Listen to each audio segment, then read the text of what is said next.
ओम शांति। राजयोगी जीवन की आधारशिला ब्रह्मा भोजन, इस पुस्तक में आज हम पढ़ेंगे भावना से भोग लगाते हैं तो शिव बाबा स्वीकार करता है। इस विषय पर दादी जानकी जी अपने अनुभव इस प्रकार सुनाती हैं, तो चलिए आज हम इसे पढ़ते हैं। एक दिन हम कोलकाता में थी। वहाँ अन्य कोई बहन नहीं थी। मुझे कहा गया, तुम भोग लगाओ। बाबा ने कहा, तुम सिर्फ भोग लगाने बैठ जाना, भावना से, प्यार से बाबा को भोग लगाना, बाबा स्वीकार करेगा। बाबा के सभी बच्चे जो भी बैठे थे 15-20 के करीब होंगे। इधर भोग लगा और थाली वहाँ पहुँच गई। हमको थोड़ी ही बुद्धि लगानी है। बाबा कहता है, रोज़ाना भोग लगे। यहाँ भी रोज़ भोग लगाने के लिए बाबा के रूम में जाते हैं। सतयुग में आने के लिए हम अभी तैयारी कर रहे हैं। सतयुग में भोग नहीं लगाएंगे। सभी को भावना थी क्या मैं भी भोग लगाऊं? जो इस भावना से यहाँ बैठा अनुभव हुआ वह हाथ उठाओ। अनुभव हुआ क्या? अनुभव हुआ कि बाबा ने बुद्धि खींच ली। खींचता है कोई हमको डाल के प्रेम की डोर। मैं हमेशा कहती हूँ कि दिल को खींचा कि दिमाग को खींचा। दिल को खींचता है। दिल, दिमाग, दृष्टि से पता चलता है ये याद में बैठे हैं या कुछ और प्लान बना रहे हैं। मुझे खिलाने वाला भी यह अर्थात बाबा है। कभी जो भी खाना होता है बाबा मुझे खिलाते हैं। मैं भी कहती हूँ बाबा के भंडारे से खाने में सुख मिलता इलाही है। शिव बाबा की याद से भोजन में शक्ति आ जाती है। राजयोगिनी दादी गुलजार जी, पूर्व मुख्य प्रशासिका ब्रह्मा कुमारीज। जब हम भोजन खाते हैं तो हम ब्राह्मणों का मुख्य विशेष नियम या धारणा कौन सी है? गीता में भी कहते हैं कि खिलाने वाले को पहले खिलाओ। जब भोजन तैयार हो जाता है तो भोग जरूर लगाना चाहिए। माताएं फिर भी वो विधि पूरी करती है, लेकिन जब अपनी थाली आती है तो भी पहले शिव बाबा को स्वीकार कराना है। बाबा को याद करने से भोजन में शक्ति आ जाती है। जैसा अन्न वैसा हमारा मन होता है। आपके अन्न में बाबा की याद की शक्ति आ गई तो मन भी अच्छा हो जाएगा।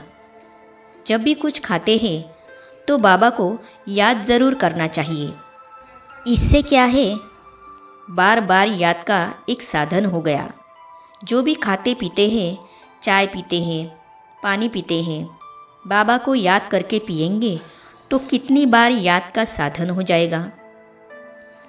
चाहे कितने भी बिजी हो, लेकिन पानी पीने में 2 मिनट या 1 मिनट तो लगेगा ही। 1 मिनट लगाएंगे, उसमें 1 सेकंड पहले बाबा की याद में लगाओ। यह नियम भी इसीलिए है कि बीच बीच में याद का एक तरीका बन जाए। याद करो, 63 जन्मों का पाप का बोझ है, विकर्म है, व्यर्थ कर्म है। इसीलिए ये नियम बहुत पक्का करो। टाइम नहीं है, ये बहाना है। पानी पीने के लिए कोई आपको रोकेगा थोड़े ही, पीते ही है ना। सिर्फ याद करके पीना, यह एडिशन है। ईश्वरीय स्मृति में भोजन स्वीकार करने से विचार शुद्ध हो जाते हैं। राजयोगिनी दादी रतन मोहिनी जी, मुख्य प्रशासिका ब्रह्मा कुमारीज। दादी से प्रश्न पूछा, दादी जी, जब आपकी 14 साल की तपस्या चल रही थी उस समय खान पान की व्यवस्था कैसी होती थी? दादी ने उत्तर दिया, बाबा क्लास में बताता था कि लहसुन प्याज अच्छा नहीं है, नहीं खाना चाहिए। तो कईयों को नहीं समझ में आता था तो थोड़ा देरी से छोड़ते थे। खान पान तो हमारा शुरू से ही शुद्ध था। खान पान की परहेज भी शुरू से ही थी। बाजार की बनी चीज़ें नहीं खानी हैं, यह शुरू से रहा। सत्संग में बैठते थे तब भी हमारा भोजन शुद्ध था। भोग बनाने और लगाने की आदत उस समय नहीं थी, थोड़ी देर से शुरू हुई। संगठन में खाते थे तो पहले भोग लगता था। दादी से प्रश्न पूछा, दादी जी, अगर हम शुद्ध भोजन की धारणा नहीं करते हैं तो स्थूल और सूक्ष्म रूप से क्या नुकसान होता है? दादी ने उत्तर दिया, स्वभाव में, बोल में, संपर्क में और विचारों में फर्क आता है। फिर अप्रत्यक्ष रूप से कर्मों में भी आता है। परहेज है तो परहेज याद रहता है, परहेज नहीं है तो कोई ने कुछ दिया तो हम खा लेंगे, कभी खाना अच्छा नहीं लगा तो हम कुछ और खा लेंगे। यज्ञ में शुरू से ही यह यज्ञ का भोजन है, हमें स्वीकार करना है, यही नियम था। इसीलिए हमारे पास दूसरी बात नहीं थी। हमारी माताजी वेजिटेरियन थी, हम भी वेजिटेरियन थे, इसलिए हमको कोई बड़ी बात नहीं लगी। दादी जी, भोजन बनाने और खाने में क्या परहेज होनी चाहिए? दादी ने उत्तर दिया, जब खाना खाते हैं तो याद में रहकर दृष्टि देकर खाए। हम ईश्वरीय स्मृति में खाएंगे तो हमारे अंदर शुद्ध विचार चलेंगे। अगर हम ऐसे ही बना हुआ खाएंगे, बनाने वाले का क्या विचार चल रहा था हमें क्या पता, तो इससे हमारे विचारों पर उसका असर आ सकता है। इसीलिए हम परहेज रखते हैं।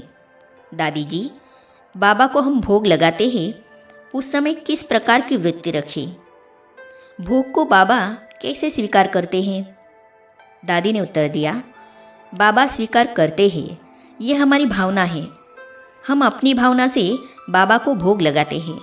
जैसे वैष्णव जन भी मंदिर में भोग लगाते हैं तो भावना से लगाते हैं। भावना से हमने भी रखा और बाबा ने स्वीकार किया। बाकी ऐसे थोड़े ही कि बाबा आकर स्वीकार करते हैं।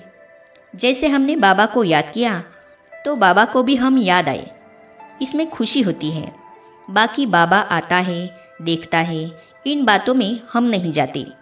दादी जी, जब आप पहली बार विदेश अर्थात जापान गए तब वहाँ खाने पीने में असुविधा हुई होगी। दादी ने उत्तर दिया, वहाँ हम अपने हाथ से बना के खाते थे। उनको बहुत ख्याल होता था। सब कहते थे, ऐसे कैसे करेंगे? हमने कहा, नहीं, आप सोचो नहीं, हमारा नियम है। वे लोग छुट्टी देते थे धर्म समझकर। हिंदू धर्म में ऐसा माना जाता है, इसलिए बड़ी बात नहीं है। दादी जी, गुरुवार को जब बाबा को भोग लगता है उस समय आप योग में बैठते हैं, तो आप क्या संकल्प लेते हैं? बाबा का किस प्रकार से आवाहन करते हैं? दादी ने उत्तर दिया, हमारी याद तो एक ही रीति की रहती है। हम तो वही अपने को आत्मा समझकर बाबा को याद करते हैं, प्रेम से याद करते हैं। दादी जी, आजकल खाते समय बातचीत होती रहती है, इस बारे में कराची का अनुभव सुनाइए। दादी ने उत्तर दिया, इन बातों में शुरू में हम लोगों का बहुत ध्यान रहता था। हम शुरू में 15-15 दिन मौन में रहते थे, बिल्कुल बातचीत नहीं। उठेंगे तो भी चुप करके उठेंगे। जब हम योग करते थे तो खाना नहीं खाते थे, फल या कुछ ऐसे थोड़ा खाते थे। कमरे से बाहर भी नहीं निकलते थे। अब सब कुछ बदल गया है, बाकी नियम अब भी वही है। बाबा ने कहा है, भोजन शुद्ध होगा तो ही ज्ञान की धारणा होगी। इसका क्या अर्थ है? दादी ने उत्तर दिया, शुद्ध भोजन अर्थात परमात्मा पिता की याद में बनाया गया भोजन। कहीं पर यदि ऐसी सुविधा नहीं है तो याद में रहकर तो खाएं। समझो, बातचीत करते खाते हैं तो थोड़े ही याद रहती है, तो ये बातें ध्यान में रहें। शुरू में यज्ञ में हम भोजन करते बात कभी भी नहीं करते थे। आगे हम पढ़ेंगे, भोजन बहुत स्नेह से खाना है कि परमात्मा हमें खिला रहा है। इस विषय पर राजयोगी भ्राता ब्रिजमोहन जी अपने अनुभव इस प्रकार सुनाते हैं, तो इन्हें हम पढ़ेंगे अगली कड़ी में। तो ये जानने और पढ़ने के लिए इस चैनल को सब्सक्राइब करने के साथ ही साइड में जो बेल आइकॉन है उसे भी क्लिक कीजिए, ताकि आने वाली सभी वीडियो और अब तक की सारी वीडियो आप तक पहुंचती रहेगी। ओम शांति।